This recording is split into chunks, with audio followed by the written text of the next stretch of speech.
When the Super Nintendo launched in the early 1990s, it completely reshaped expectations for home gaming.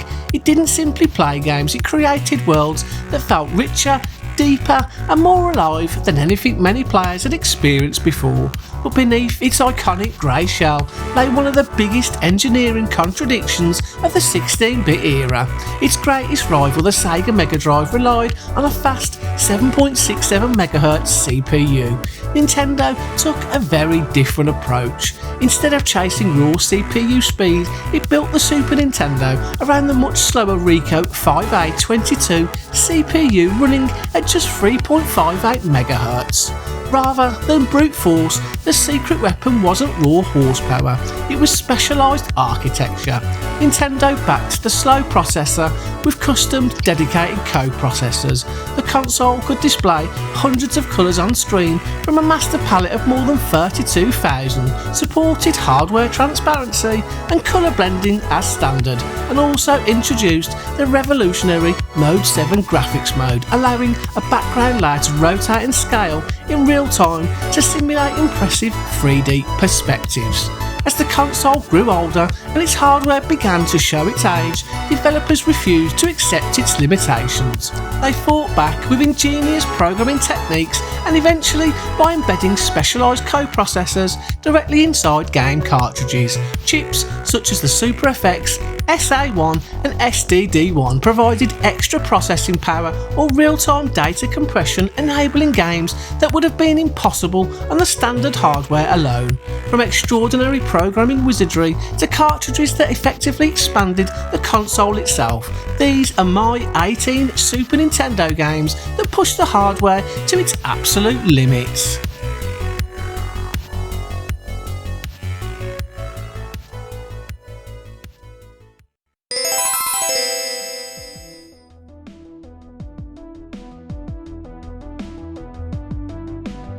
Konami's Axelay is widely regarded as one of the best looking shoot 'em ups ever released on the Super Nintendo, and it's easy to understand why. What makes the game so remarkable is its willingness to showcase two completely different graphical styles within a single adventure. The vertical stages use one of the most impressive visual illusions on the console. Through clever use of Mode 7 and the SNES's HDMI controller, Konami manipulated the background on a scanline by scanline basis, continuously adjusting the scaling across the screen to simulate the curvature of a planet below the player's ship. The result is an astonishing sense of speed, height and three-dimensional movement, all achieved without dedicated 3D hardware. When the action shifts to traditional side-scrolling stages, the technical focus changes completely. Dense parallax backgrounds, extensive colour blending, hardware transparency and enormous multi-part bosses demonstrate an entirely different side of the console's capabilities. Instead of relying on an enhancement chip, Axelay extracts every ounce of performance from the standard Super Nintendo hardware, delivering two distinct visual showcases in one unforgettable game.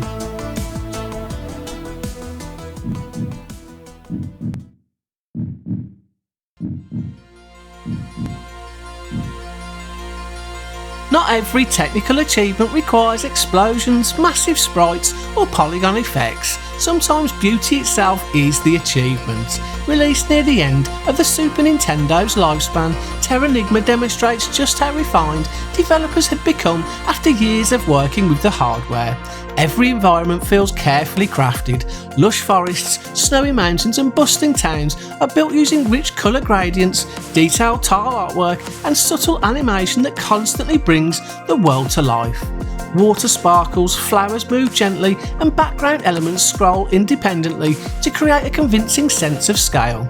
Unlike many technical showcases, Terranigma doesn't rely on an enhancement chip. Quinten achieved its results through exceptional artwork, intelligent programming and a deep understanding of the SNES graphics system. It is easy to focus on polygon technology when discussing 1990s gaming. Terranigma reminds us that some of the greatest technical achievements came from carefully placed pixels and incredible attention to detail.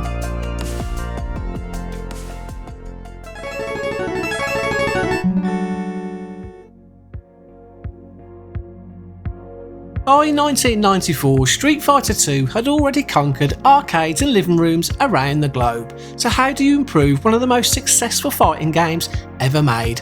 Capcom's answer was simple: make everything bigger. Super Street Fighter II expanded the roster to 16 playable fighters, introduced entirely new character artwork, increased animation throughout the cast, and delivered some of the most detailed stages ever seen on the Super Nintendo. Every punch, kick, and special move demanded huge amounts of graphical data, all compressed into a single cartridge while preserving the tight, responsive controls that competitive players expected. With only 64 kilobytes of VRAM available, Capcom had to intelligently stream character graphics, backgrounds, and animation frames into memory exactly when they were needed. The conversion wasn't arcade perfect, but considering the hardware restrictions, it came remarkably close. For many studios, this would have marked the graphical ceiling of the Super Nintendo. Capcom, however, was only getting started.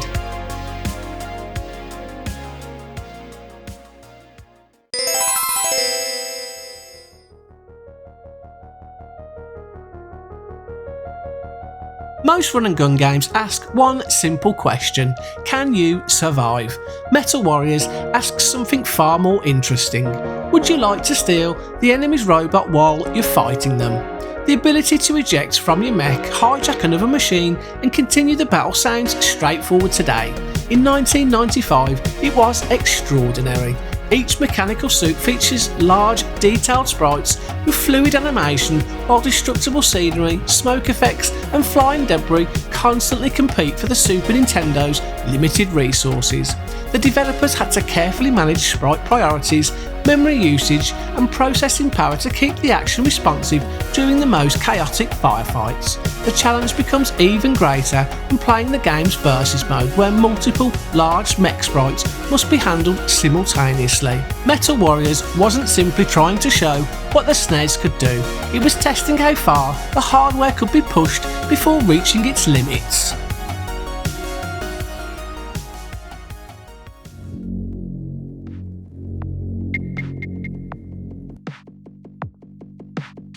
Few people believed Doom could ever run on the Super Nintendo. Then, in 1995, it did. Bringing ID Software's revolutionary first-person shooter to Nintendo's 16-bit console seemed almost impossible. The SNES had never been designed for textured 3D environments, real-time perspective calculations, or fast-paced gameplay that defined Doom on the PC. The breakthrough came courtesy of the Super FX2 enhancement chip, built directly into the cartridge. Rather than drawing graphics on its own, the chip accelerated many of the complex mathematical calculations needed to render the game's three-dimensional world, dramatically extending what the console could accomplish. The compromises were impossible to ignore. The frame rate was lower than the PC original, the gameplay window occupied only part of the screen, and several visual details had to be simplified. The achievement wasn't creating the definitive version of Doom. The achievement was making Doom work at all on hardware that had never been intended for this kind of experience. Against all expectations, the Super Nintendo proved it could step into the genre that many believed was completely beyond its reach.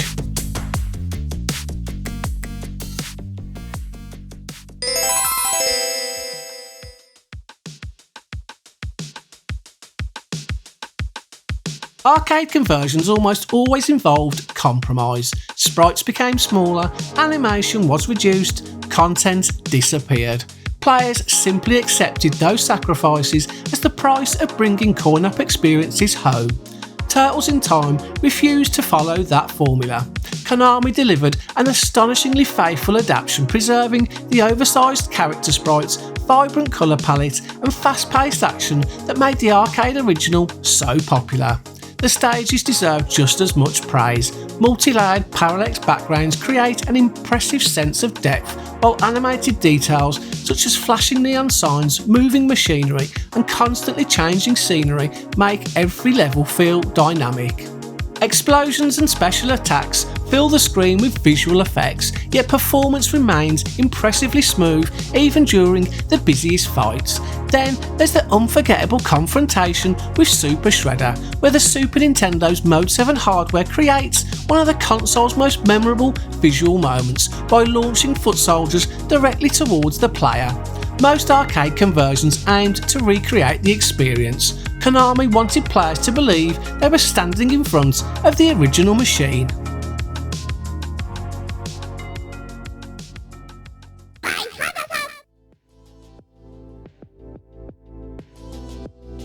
If there was ever a game that challenged the Super Nintendo's reputation for being the slower of the two major 16-bit consoles, it was Hagane: The Final Conflict. Developed by Hudson Soft and Red Entertainment, this relentless action game delivers blistering speed without relying on an enhancement chip.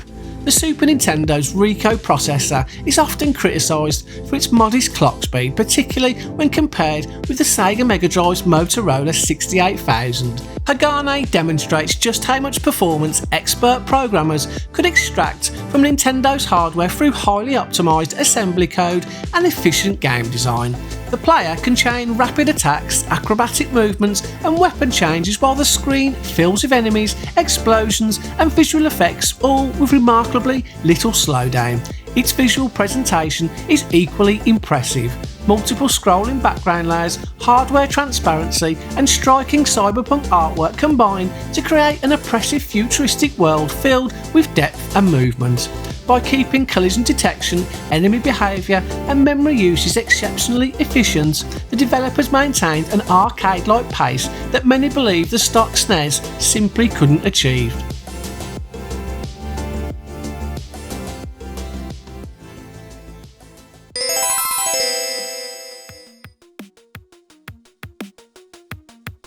As developers became increasingly familiar with the Super Nintendo's strengths, many discovered that technical excellence wasn't always about throwing more effects onto the screen. Sometimes atmosphere was the greatest achievement of all. Dracula X is a perfect example. Rather than relying on spectacle alone, Konami crafted a world built from exceptional pixel art and subtle visual techniques. Moonlit castles, burning villages and rain-soaked rooftops are brought to life through rich colour gradients that create a dark, cinematic atmosphere. The SNES's colour math capabilities add even more depth. Fog rolls through scenery, flames flicker realistically, and drifting smoke blends naturally into the environment instead of appearing as a simple visual overlay. Richter Belmont is animated with remarkable precision. Every whip crack, leap and backflip flows smoothly while enemies move with the fluidity players had come to expect from one of Konami's most celebrated series.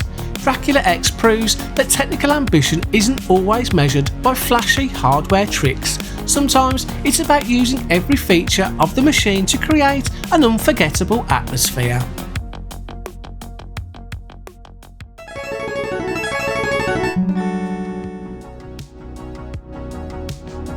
Sequels often choose refinement over ambition. Mega Man X3 chose both. Capcom expanded the scale of the adventure with larger bosses, richer environments and some of the smoothest character animation ever seen in a 16-bit action platformer. Hidden inside the cartridge was the CX4 enhancement chip, a specialised coprocessor designed to accelerate advanced mathematical calculations. Rather than running the entire game, the CX4 handled specific graphical effects, including wireframe animation during selected boss encounters and several transformation sequences that would have placed a much greater burden on the console's main processor. Beyond those technical flourishes, every stage is packed with moving machinery, intricate environmental detail and colourful effects, all while preserving the fast, precise controls that define the series. Capcom understood that technology alone never makes a game great. The real achievement is using it to enhance the experience.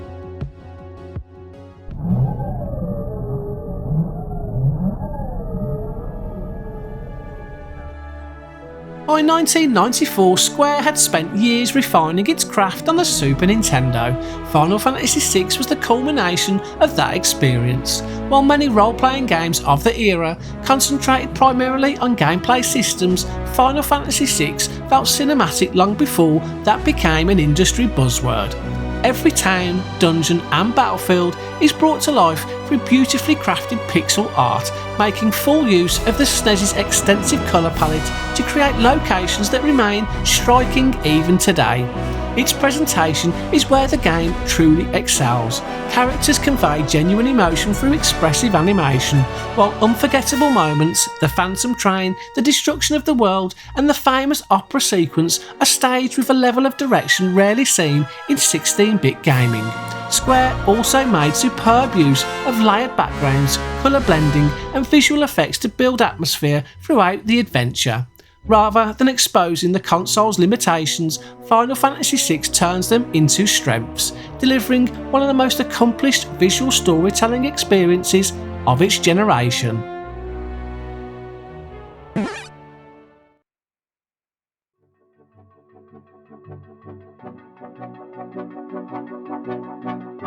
Released in 1997, long after many players had moved on to the Nintendo 64, Kirby's Dream Land 3 served as a final reminder that the Super Nintendo still had plenty to offer.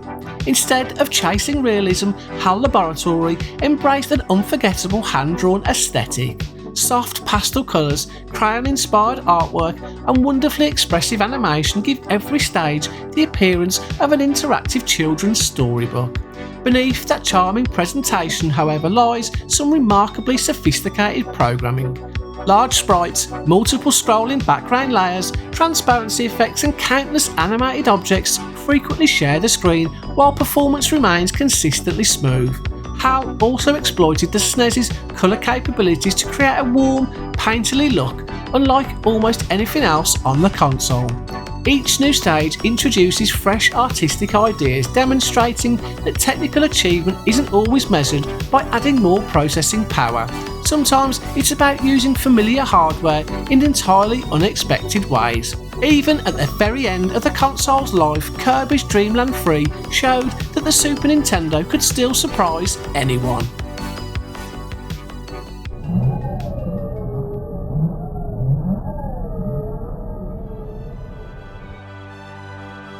Some games impress through cutting-edge technology.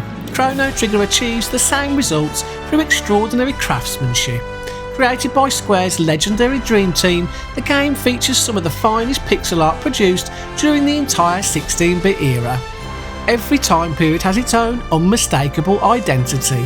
Prehistoric landscapes teem with colourful wildlife, medieval kingdoms glow with warmth and character, while futuristic cities overflow with intricate mechanical detail. The animation is equally remarkable. Simple actions, walking, reacting during conversations or preparing for battle are filled with personality thanks to an astonishing level of attention to detail. Combat raises the bar even higher. Magic attacks combine colour blending, transparency effects and layered animation to produce spectacular spell effects without cluttering the screen or sacrificing readability.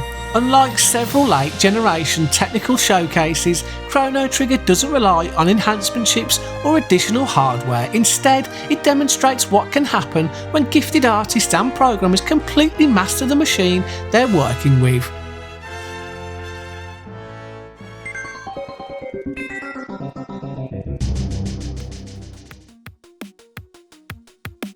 Though hidden away for over 2 decades before its official release on the SNES Classic, StarFox 2 represents one of the most ambitious examples of 3D gaming ever attempted on Nintendo's 16-bit hardware. Unlike the original StarFox, which guided players along a fixed rail path, StarFox 2 introduced free movement across 3D combat arenas. Players could choose targets from a strategic map, engage enemies from multiple directions, and even transform the R-Wing into the new Walker mode for ground-based combat.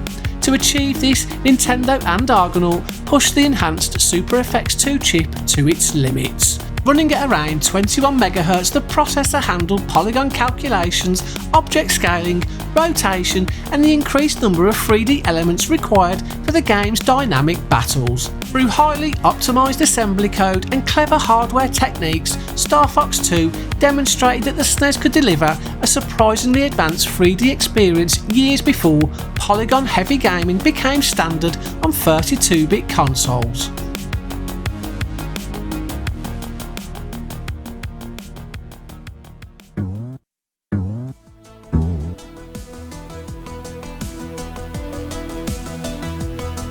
When people talk about Super Nintendo graphics, the original Donkey Kong Country often receives most of the attention.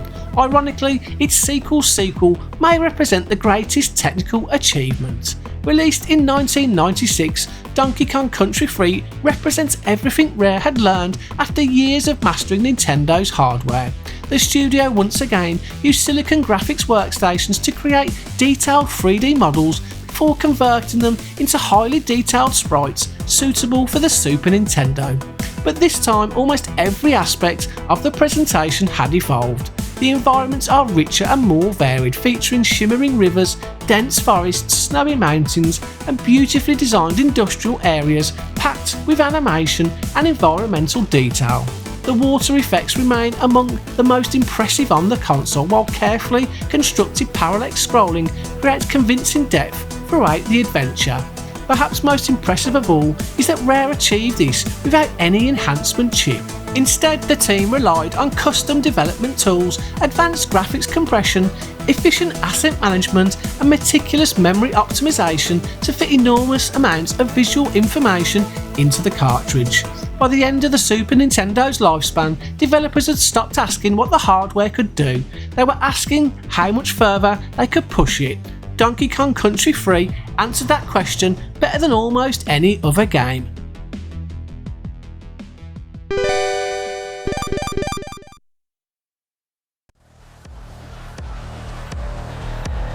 Some games quietly showcase a console's strengths. Rendering Ranger R attacks them head-on.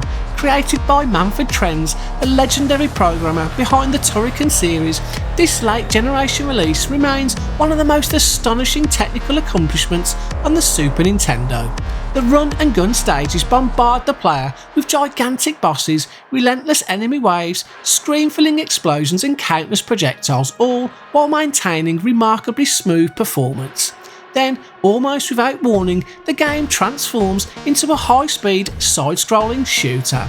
Fast-moving backgrounds, richly laid parallax effects, and enormous sprite-based enemies combine to create an exhilarating sense of speed that few Super Nintendo games can match. Perhaps the most remarkable aspect is that the game uses no enhancement chip whatsoever.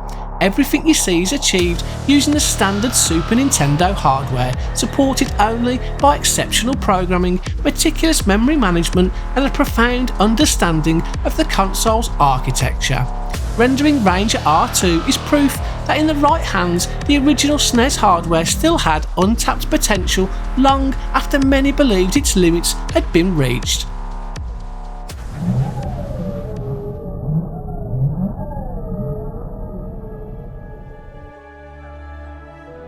Although Western audiences would eventually know it as Trials of Mana, this ambitious RPG originally arrived in Japan as Seiken Densetsu 3. Square was already famous for creating beautiful role-playing games. This pushed the formula even further. The first thing that stands out is the artwork. Rich forests, bustling towns, and dramatic castles are packed with colour and intricate detail, while beautifully animated sprites bring every character to life. Unlike many RPGs of the era, the world constantly feels active. Water ripples naturally, environmental details move subtly, and magical attacks fill the screen with dazzling effects without sacrificing clarity. Perhaps even more impressive is the sheer amount of content packed into the cartridge. Multiple protagonists, branching storylines, different party combinations, and dozens of unique locations required careful memory management and intelligent data compression. Square wasn't simply creating a larger RPG, they were creating a more ambitious one within the same hardware limitations. Trials of Mana proved that great programming could make the SNES feel much more powerful than its specifications suggested.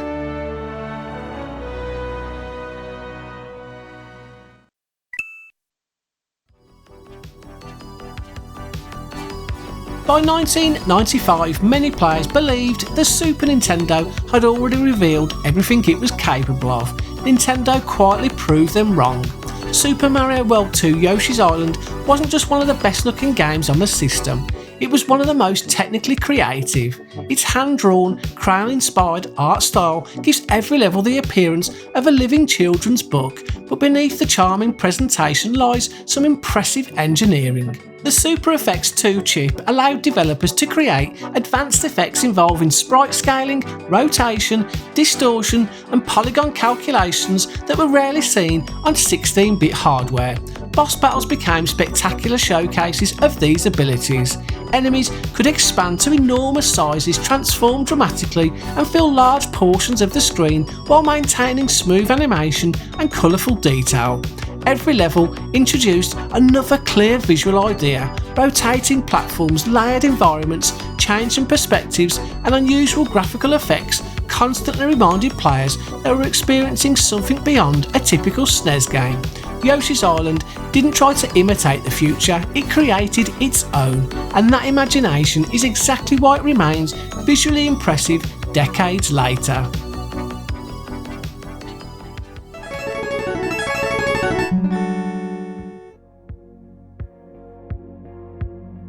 By 1996, arcade technology had advanced far beyond what the Super Nintendo had originally been built to handle. Capcom's CPS2 hardware powered Street Fighter Alpha 2 with enormous animation sets, richly detailed backgrounds and visual effects that looked completely out of reach for a 16-bit home console. Most studios would have concluded that such a conversion simply wasn't practical. Capcom accepted the challenge. The solution came in the form of the SDD1 enhancement chip.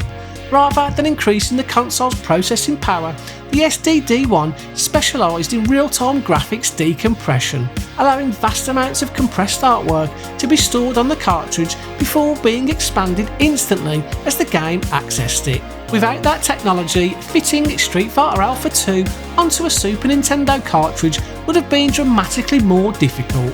There was a compromise. Brief loading pauses appear before each fight while graphics data is prepared. Once the match begins, however, it's easy to appreciate what Capcom achieved. Large, beautifully animated character sprites, richly detailed stages and fluid gameplay combine to create one of the most extraordinary arcade conversions of the entire 16-bit generation. Capcom didn't just squeeze the impossible into the Super Nintendo, it found an ingenious way to make it work.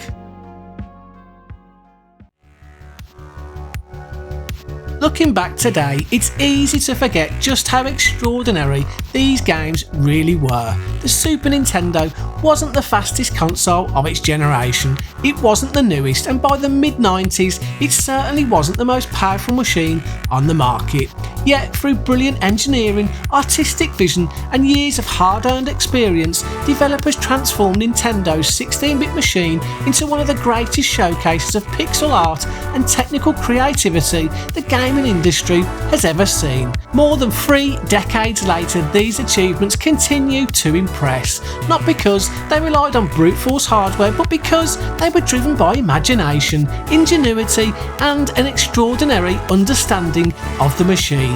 Now it's over to you. Which Super Nintendo game do you think pushed the hardware the furthest? Did your favourite make the list, or is there another technical showpiece that deserved a place? Let me know in the comments below. If you enjoyed this video and would like to see more deep dives into gaming's greatest technical showcases, don't forget to hit the like button and subscribe to Popcorn Respawn. Thanks for watching, and until the next time, see ya!